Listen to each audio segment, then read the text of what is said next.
Thanks all of you for being here. I think I'll direct this to Dr. Fauci, but I welcome everybody's answer. I just want to go through what we do know. We've heard a lot about what we don't know. So here are the things that we do know, okay?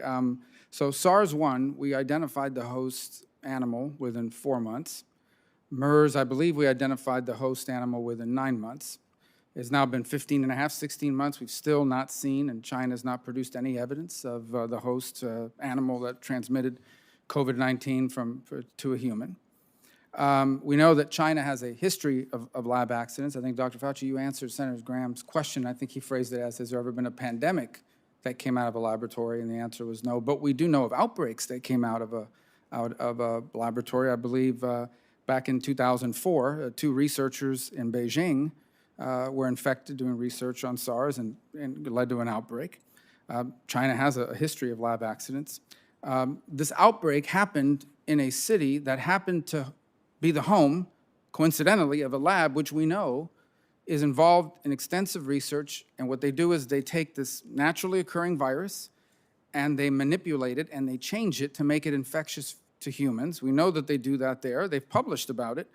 And it also happened in a city, in a lab, where a Rutgers biosecurity expert raised concerns about its safety. And our diplomats in 2018 were cabling back to Washington expressing concern about the safety. So I take all those facts together, right?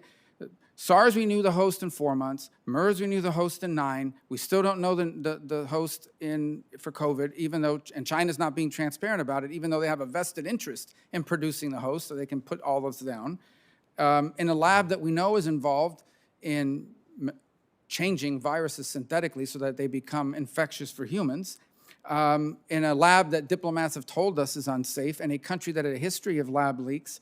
And by the way, in a virus that we know can be synthetically created because the Swiss did it. The Swiss created an exact replica of this virus in the lab for purposes of answering it. All of these facts were available to us last April. Why? I'll start with Dr. Fauci. Why did you dismiss the lab leak theory as credible? I have always said that the high likelihood is that this is a natural occurrence. I didn't dismiss anything. I just said it's a high likelihood that this is a natural occurrence from the environment of an animal reservoir that we have not yet identified. Well, and I still maintain that, but as I just mentioned in response to other questions, that since you don't know 100% about that, because no one knows, including me, 100%, what the origin is the reason why we're in favor of further investigation. Well, given everything I've just cited, and if anything I just cited is incorrect, I hope it'll be correct that I'm relying, obviously it's not my field of study, so I'm relying on what other experts have published. What is the basis for this what is the basis for the conclusion that it is likelier to have been naturally occurring than a lab accident? I asked a specific question to the Director of National Intelligence, and how I posed it is it not true that it is the assessment that they are equally likely based on our information that we have? So as I outline all of these things here, is she wrong when she answered me yes? And based on everything I've just cited, what is it that we're basing the higher likelihood of naturally occurring? Is it simply because that's all we've ever seen in the past? Well, we have historical experience that happened with SARS-CoV-1. It happened with MERS. It happened with HIV. It happened with virtually all the influenza pandemics. So the historical basis for pandemics evolving naturally from an animal reservoir is extremely strong. And it's for that reason that we felt that something similar like this has a much higher likelihood.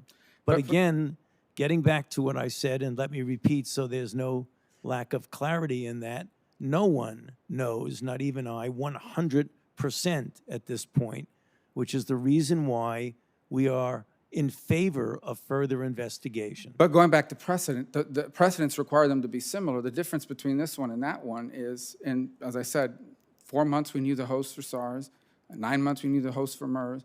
China has all the incentive in the world to produce this host and hasn't done so. And then you add up all these other things. I mean, is it just a coincidence that happened in the city that's doing this kind of research, which, by the way, is controversial? I know you and others have been supportive of it, but it's controversial. It's not widely accepted as good.